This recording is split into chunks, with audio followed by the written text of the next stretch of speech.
Well, you can expect those stories and much more on this broadcast today. Good afternoon and welcome to Citizen Live at 1. My name is Wahiga Mwaura. Many thanks indeed to all our online viewers for tuning in, whether on our website, YouTube or Viusasa.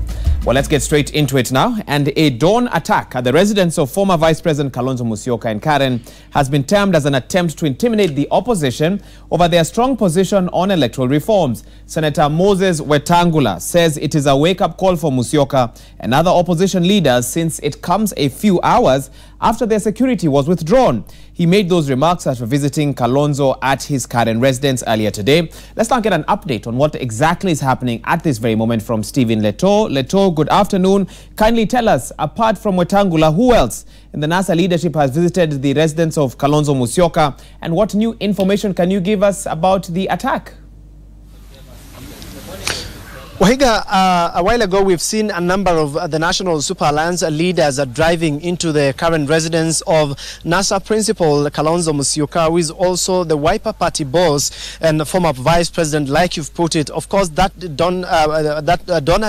alleged dawn attack, is what has triggered all this attention. The former senator for Kakamega, who is also the co-chair for the National Super Alliance, Boni Halwale, is the latest leader to drive into the home of Kalonzo Musyoka. But before him, we saw Borabu Member of Parliament Momanyi, who also came to pay, or to visit the Wiper leader. And also in the principal's cadre, we've seen with Moses Wetangula, who is also the NASA co-principal, as well as Musalia Mudavadi, who is also the NASA co-principals, making their way into the current residence of Kalonzo Musyoka.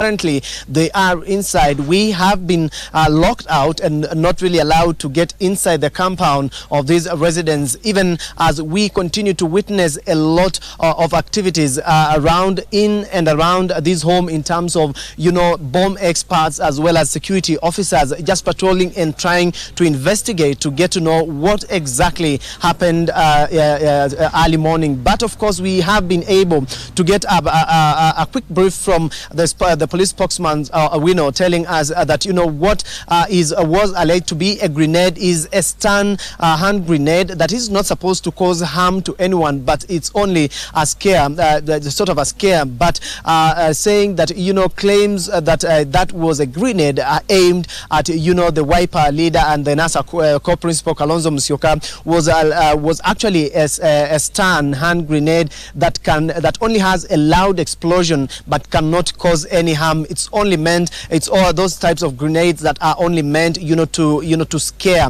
But of course, they have as well recovered 2 cartridges, spent cartridges, that of course maybe as a result of fire exchange, or rather shots being fired after that particular incident that occurred at dawn. Already we have seen the bomb expert leave this scene, and that they have not been able to speak to us, saying that the information that has been provided to the media by the police spokesman Charles Owino is sufficient and has described exactly what they had done here. We have seen the Mohiga just trying to go a mile further, trying to get the neighborhood of Kalonzo Musyoka, the gates that are opposite, trying to review the positioning of the CCTV footage, the CCTV cameras that are either adjacent or next to Kalonzo Musyoka's house, so that they just want to know exactly whether they can really get to see the people, or whether there were some people who came here at dawn and really executed that particular attack. But of course, a number of investigations, we expect of course to get more details on regarding the police investigations, as well as bomb experts who have told you have left this scene. We have not been given access to the exact spot where that particular explosion of a stun hand grenade took place, so that we can also be able to judge for ourselves and see the magnitude of that particular explosion. But of course, those are some of the things we are following right here at the residence of Kalonzo Musyoka. And of course, Wahiga, the issue of yesterday's alleged house arrest of the 3 NASA principals who kept off or who did not attend the swearing-in ceremony at Uhuru Park.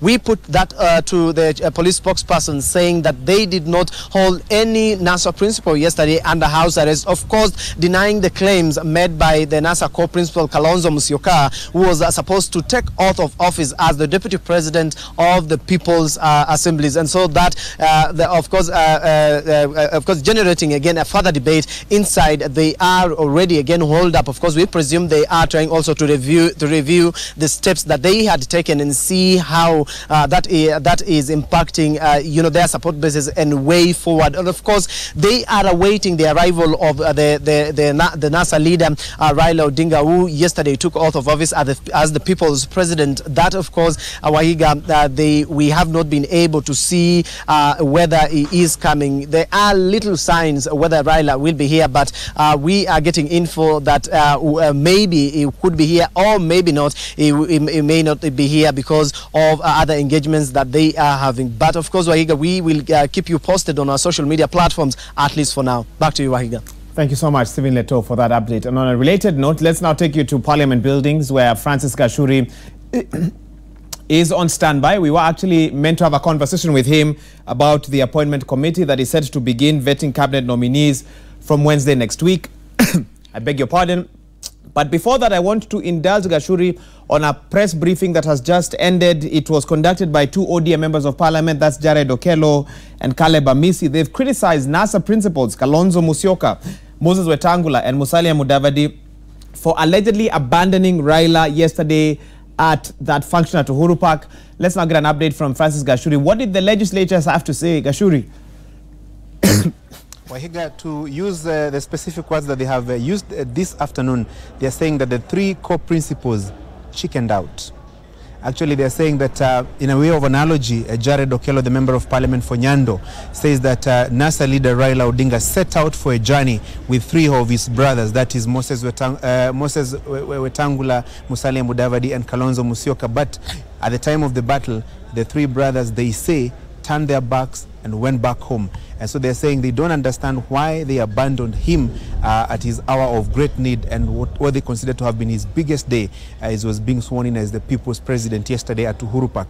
And so they're making quite a number of demands, including an audit and review of the relationship between the coalition partners, that is ODM, Ford Kenya, ODM and Wiper. And they're even suggesting that some of the House leadership positions that were given to the core parties in the coalition to be reviewed, and those positions to come back to ODM, because they're saying they donated those positions by virtue of the relationship that there was between the coalition partners. However, they're saying that they expect to hear from the NASA core principals on the specific reasons why they absconded the function yesterday. But Jared Okello is quick to say that no amount of excuses is going to convince them on the reasons why, or as to why they kept off the activity yesterday. So basically, Wahiga, that's the way it is. And they say that there have been signs, and that some of the members of parliament supporting the three core principles have shown signs that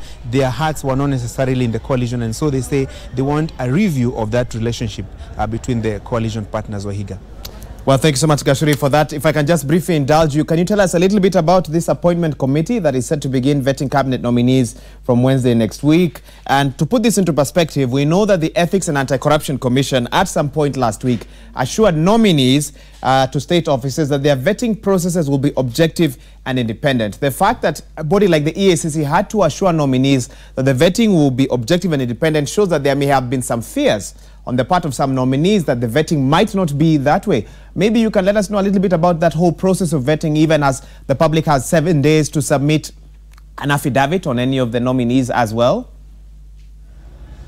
Oh yes, let me start from where you left it. The 7 days that members of the public have to submit specific memoranda and affidavits in relation to the suitability of the cabinet nominees who have been identified by President Uhuru Kenyatta, and whose appointment depends on the approval or none by the National Assembly when the Assembly meets at a plenary. And so basically members of the public have until Wednesday to present their views to the committee that is chaired by Speaker of the National Assembly, Justin Muturi.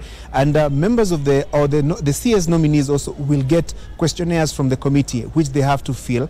These questionnaires will guide the members of the Appointments Committee on the line of questioning and the specific issues that they will be addressing.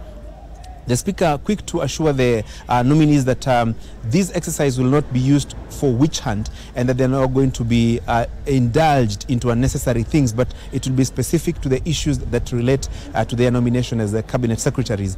And the other bodies that, some of the bodies that you've mentioned, for example, ESCC, the Kenya National Examinations Council, the Higher Education Loans Board, CID, among other agencies, KRA even, will also be required to submit information about these nominees so that their suitability can also be confirmed during this vetting process. And there will be 2 days for the vetting of the nominees, and also members of the public will also get an opportunity to come and make their submissions in person via oral submissions when the committee invites them next week. And hopefully the committee says that once it is done with the oral submissions by the nominees and members of the public, they will then retreat and prepare a report which the House will be called to come and deal with when the House resumes business as and when called to come and deliberate on the fate of the Cabinet Secretary nominees. Wahiga. Thank you, Gashuri, for making that very clear, outlining that process. And so for members of the press who have, members of the public rather, who have listened, it's up to them now to forward the memorandum and affidavits rather regarding those cabinet nominees as well. Francis Gashuri reporting live from Parliament buildings. Now, various rights organizations have come out in support of the media after the Communications Authority of Kenya shut down the signals of 3 television stations. The Kenya Union of Journalists condemned the crackdown. The Kenya National Commission on Human Rights has also called for credible and expeditious investigations into this decision to switch off the signals of 3 major private television stations. A day after the Communications Authority switched off the broadcast signals of 3 major private local television stations, the screens remained dark, the matter unresolved. The shutdown continues to draw sharp criticism from various sections. The Kenya Union of Journalists condemned the switch-off, calling it unacceptable, an attack which they say supports the union's analysis that the country is facing the worst threats to the media in its history.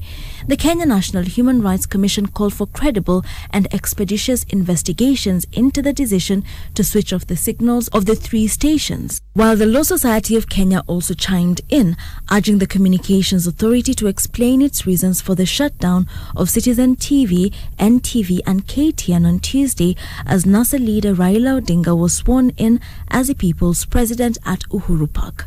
LSK President Isaac Okero termed the move a violation of the Constitution and said it was unfortunate for the state to interfere with the dissemination of information by the media.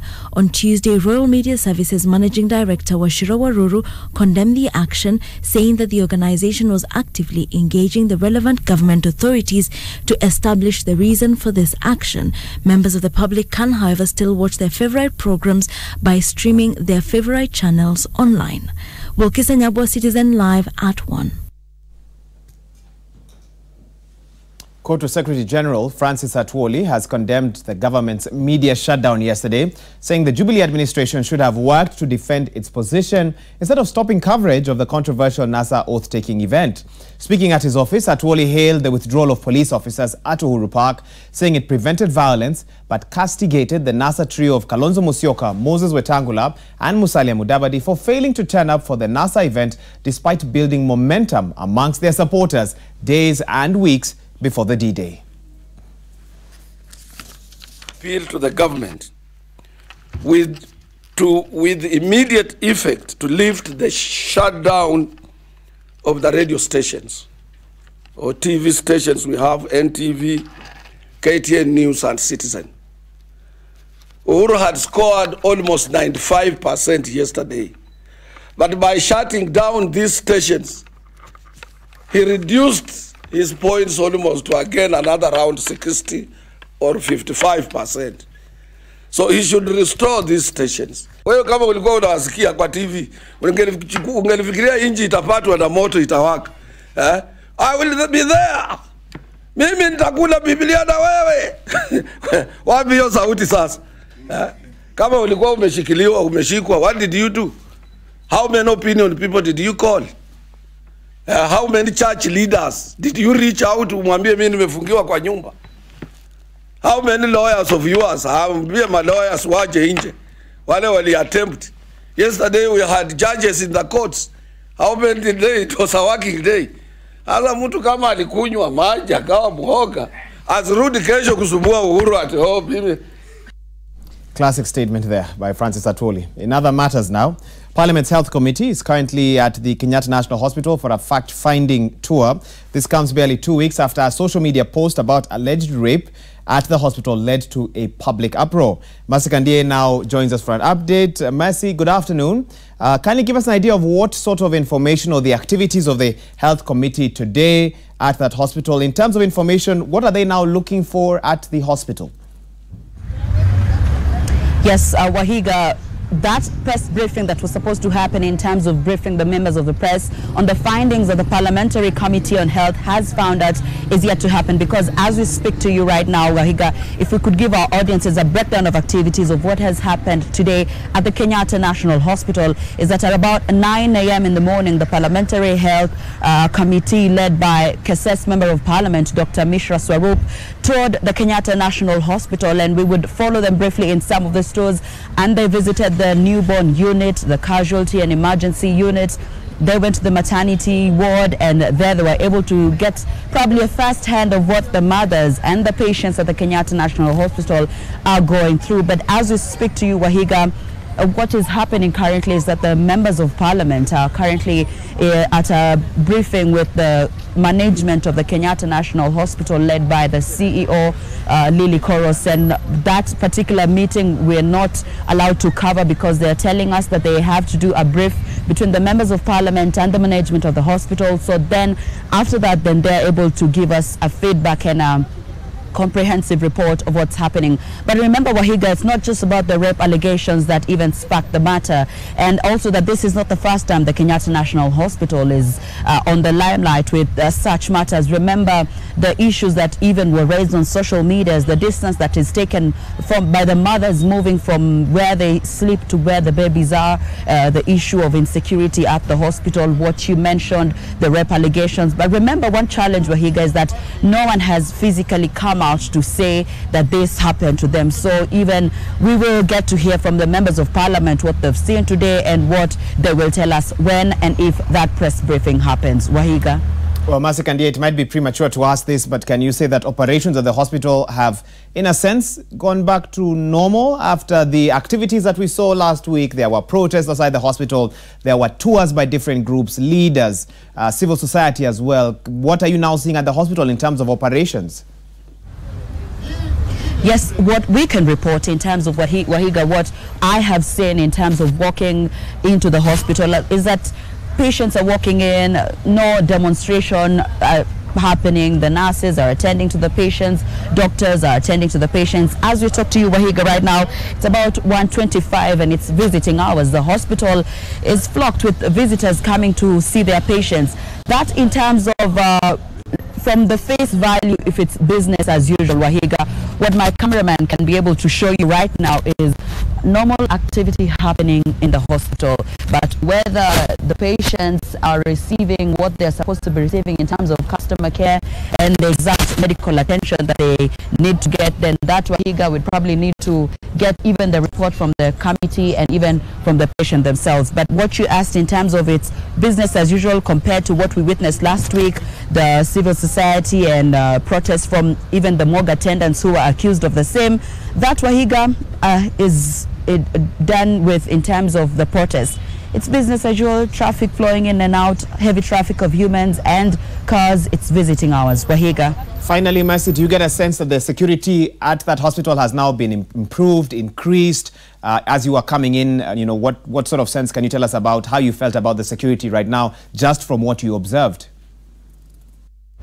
Yes, Wahiga. In fact, when we walked into the hospital, you could actually see presence of security officers, both from the Kenya Police and the private, security officials that are sourced from the hospital. In fact, just having a chit-chat with some of the security officials at the hospital is that they are saying, in case the allegations on the social media is true or not, is that usually there's a silence at night in the hospital, that if someone screams at a certain level of the hospital, that would be heard even on a different floor of the hospital. But they're telling us that security from them, that we've been able to have a brief chit-chat as we walk through the corridors, is that security at KNH is intact. That's what they claim from their part. Wahiga will be able to know if exactly that is the report or not. Then we'll be able to, there's a particular places that we could not enter as media, where the members of parliament were